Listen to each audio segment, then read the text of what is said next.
We are taking the only measures we have to bring inflation down. And putting 2 million people out of work is just part of the cost, and they just have to bear it? Will working people be better off if we just walk away from our jobs and inflation remains 5-6%? So the Fed has raised interest rates 8 times over the last year in what has been the most extreme rate hike cycle in 40 years. The Fed's goal is to slow inflation, and your tool, raising interest rates, is designed to slow the economy and throw people out of work. So far, you haven't tipped the economy into recession, but you haven't brought inflation entirely under control either. And maybe the reason for that is that other things are also keeping prices high, things you can't fix with high interest rates, things like price gouging and supply chain kinks and a war in Ukraine. But you are determined to continue to raise interest rates, so I want to take a look at where you're headed. In December, the Fed released its projections on the state of the economy under your monetary policy plan.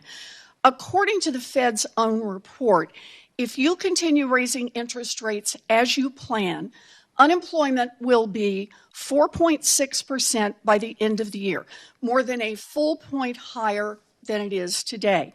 Chair Powell, if you hit your projections, do you know how many people who are currently working, going about their lives, will lose their jobs?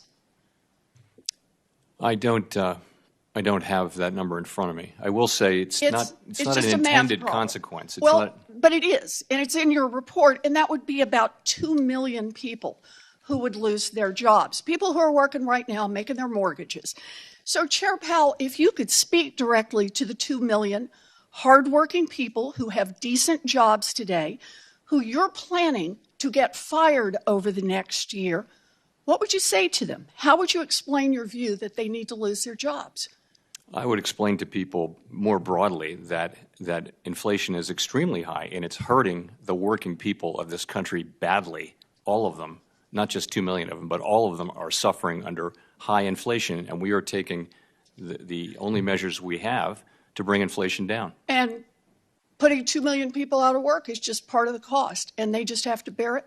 Will working people be better off if we just walk away from our jobs and inflation remains 5-6%? Let me ask you about what happens if you do this. Since the end of World War II, there have been 12 times in which the unemployment rate has increased by 1 percentage point within 1 year, exactly what you're aiming to do right now.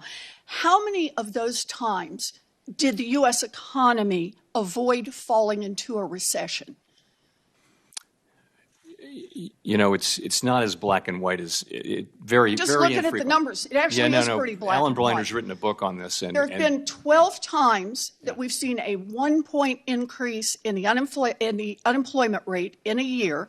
That's exactly what your Fed report has put out as the projection and the plan based on how you're going to keep raising these interest rates. How many times did the economy fail to fall into a recession after doing that? Out of 12 times. I think the number is 0. I think the number is 0. That's exactly right.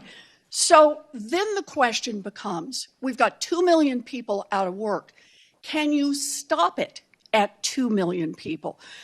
History suggests that the Fed has a terrible track record of containing modest increases in the unemployment rate.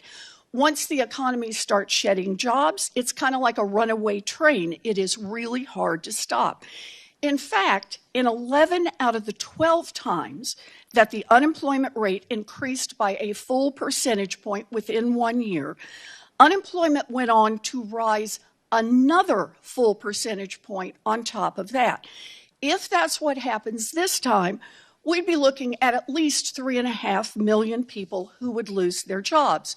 So, Chair Powell, if you reach your goal and 2 million people get laid off by the end of this year, and then, just like in 11 out of 12 times that unemployment has risen by a point in a single year, it keeps on rising, and then we've got 2.5 million people out of work, we've got 3 million people who get laid off, we've got 3.5 million people who get laid off. What's your plan? Well, right now the unemployment rate is 3.4%, which is the lowest in 54 years. And we actually don't think that we need to see a sharp or enormous increase in unemployment to get inflation under control. I'm looking at your projections. Do you call laying off 2 million people this year not a sharp increase in unemployment? I would say 4.5%. Explain that to the 2 million families who are going to be out of work. We're not targeting any of that. But I would say even 4.5% unemployment is well better than most of the time for the last 75 years. In other words, you don't have a plan to stop a runaway train if it occurs. Chair Powell, you are gambling with people's lives, and there's a pile of data showing that price gouging and supply chain kinks and the war in Ukraine are driving up prices. You cling to the idea that there's only one solution: lay off millions of workers. We need a Fed that will fight for families, and if you're not going to lead that charge, we need someone at the Fed who will.